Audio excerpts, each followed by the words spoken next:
What if I told you that skipping a simple oil change could completely destroy your engine? At first, nothing seems wrong. Your car still runs, everything feels fine. But deep inside the engine, something terrible is happening. Today, we are looking at what happens when you never change your oil. How long can an engine survive? 10,000 miles? 50,000 miles? What about 100,000 miles? By the end of this video, you will know exactly why skipping oil changes is one of the most expensive mistakes you can make. Oil is the lifeblood of your engine. It keeps metal parts moving smoothly, prevents excessive heat buildup, and reduces friction inside the engine. When you change your oil regularly, it stays clean and effective, ensuring your engine runs efficiently for years. But here is the problem. Oil does not last forever. Over time, exposure to high temperatures and contaminants causes oil to break down. It loses its ability to lubricate, turning into thick sludge that clogs vital engine components. Imagine trying to run with thick mud in your veins. That is what happens to your engine when old, dirty oil cannot do its job. At first, you will not notice anything. Your car will still start, and everything will seem fine. But internally, wear and tear are happening much faster than normal.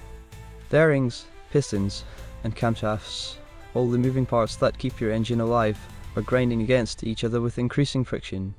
This leads to high temperatures, more stress, and irreversible damage. Many people think skipping an oil change or two will not make a difference. But what if you never change your oil at all? Let's see what happens when a car runs for 10,000 miles, 50,000 miles, and even 100,000 miles without an oil change. At 10,000 miles, your engine is still running, but the oil is already breaking down. Instead of the golden, smooth liquid it was when fresh, it is now turning darker and thicker. The oil filter is working overtime, trapping dirt and metal shavings, but it is starting to clog. As a result, oil flows less efficiently, engine temperatures slightly rise, and you might notice ticking noises from the engine when starting up. Performance is still fine, but damage has already begun. At 50,000 miles, things get a lot worse. The oil has completely degraded, turning into thick, black sludge that can barely circulate. The filter is now fully clogged, meaning that instead of clean oil, the engine is cycling through contaminated, broken down sludge.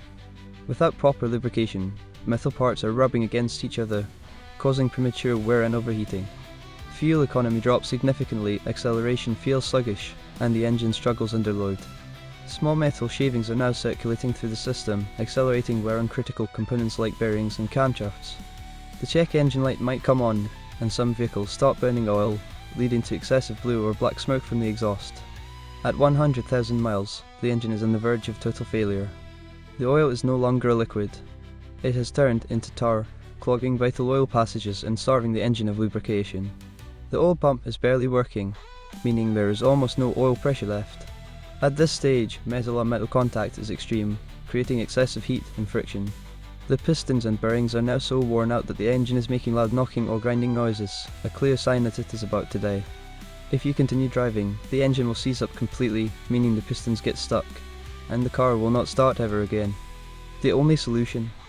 A full engine replacement, costing anywhere from $5,000 to $15,000, all because of a skit $50 oil change. Skipping oil changes for 100,000 miles is not just bad. It is a death sentence for your engine. But what is even worse? This entire disaster was completely preventable. Changing your oil costs $50 to $100. Replacing an engine? At least $3,000 to $10,000. The choice is obvious.